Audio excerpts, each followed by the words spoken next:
This is our Forex blog for October 11th, 2013. And before I start with our Forex blog, I just want to show how our Forex Signals did yesterday. I posted this on Facebook. For those who don't want to learn support, resistance, Fibonacci, trend lines, pivot points, and the probably 18 other types and categories of trading information that you need to know, you can just use our FX trade signals.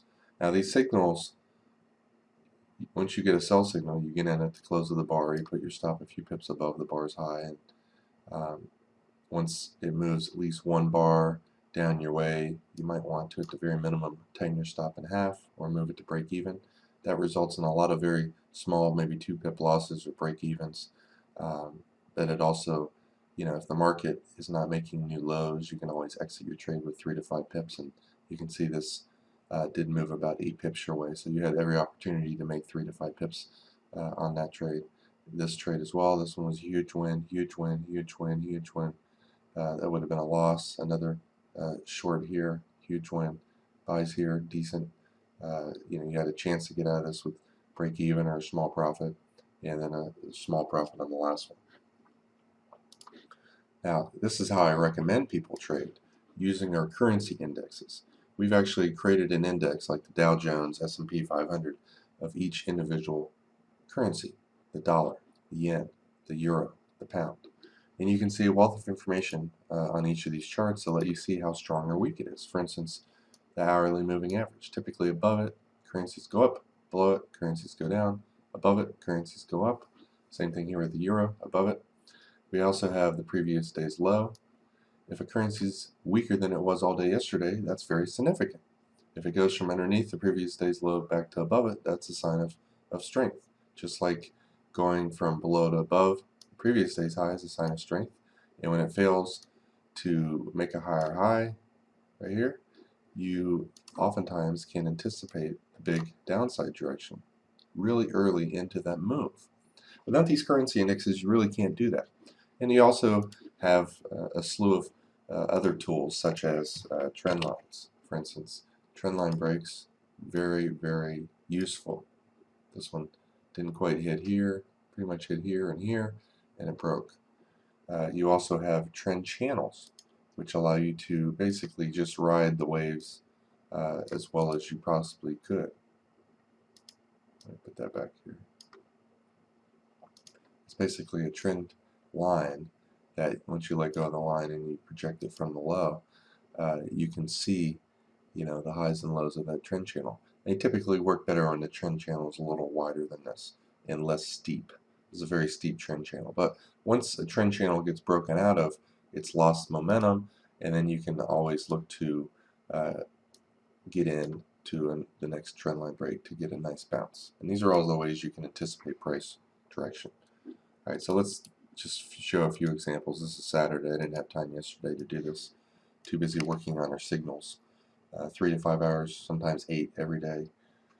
Putting in probably 20 to 50 changes every day. That gets rid of some of the bad signals. Sometimes after a month or two, I can't get a signal to be consistent. I yank it. I started yanking a couple of our older signals, but there's over 100 of them in there now, and I'm focused now on support resistance type trades. So you can see the dollar's weak, the euro's relatively strong starting off, but especially strong at 3:30, 4 o'clock right here. The dollar's weak, the euro's strong. You want to be buying the euro dollar. So let's bring the signals back up. After 3 o'clock, the dollar was weak starting the day off, but so was the pound, so was the yen. You can see the yen's weekly and monthly trend are up. So you could be looking for buys earlier in the day, like right here, and certainly right here after 4 o'clock. Extreme strength up. And if all you do is just focus on, if the dollar's weak and the euro is strong, taking buy signals, avoid the sell signal, even though that one worked. You have a nice win here, nice win here, nice win here, of at least 10 to 15 pips every time. That is what I recommend.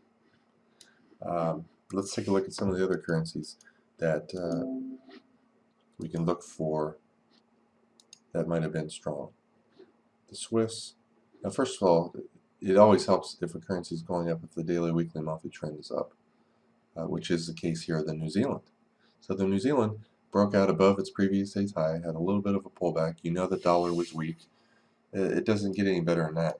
Focus on New Zealand dollar buys, and you will be riding one of the strongest ones up versus one of the weakest ones down.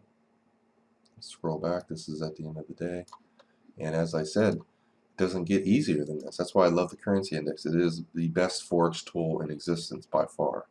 And I've never seen anyone else that has anything even remotely as good as it. It kills our old currency meter because you can actually see the chart of each currency. You can draw fibs on them. You can see trend line breaks. You can see double and triple tops, double bottoms, triple bottoms, every single pattern, you know, flag patterns and everything. So we're looking to buy the New Zealand dollar. You get in right here. If you're a scalper, you would get in, get out, get back in, get out. A little bit of a pullback here. Typically when they fall off like that, I don't get in right away. I'll kind of wait for a little sideways rectangle breakout. And again, you can use trailing stops. Fib targets work excellent. Most of the time price does not go above the 1.618, and this time it stopped at the 1.382. The farther up it goes, the more likely it is to stall at the 1.382.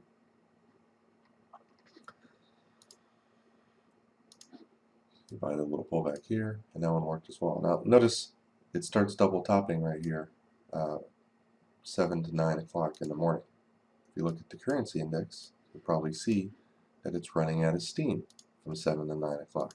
First of all, it's at the upper containment band, very likely to reverse. And then you can see on this chart here, it's also double topping, and it broke the uptrend trend line before 9 o'clock. So you had 40-minute head start to know that the New Zealand dollar is not likely to go up.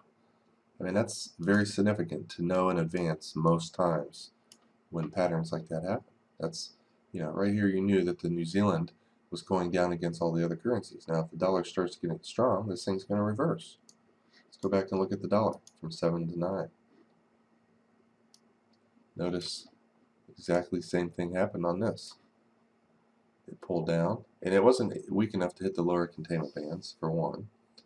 And then it made a move up. And you would expect it to continue its downtrend if it's going to. You also have a trend line off of this that pretty much gets broken right here. So coming up to 8:30, 9 o'clock, the dollar starts to get strong. And there was every opportunity, there was every sign on the actual currency itself that was going to reverse.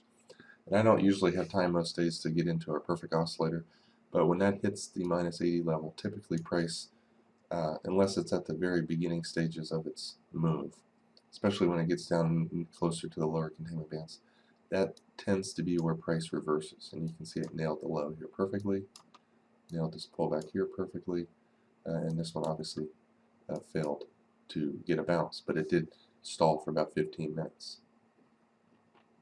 Most of the time these perfect oscillators do a very good job of timing. There's two of them right here. This one failed, this one worked. This one gave a signal right here.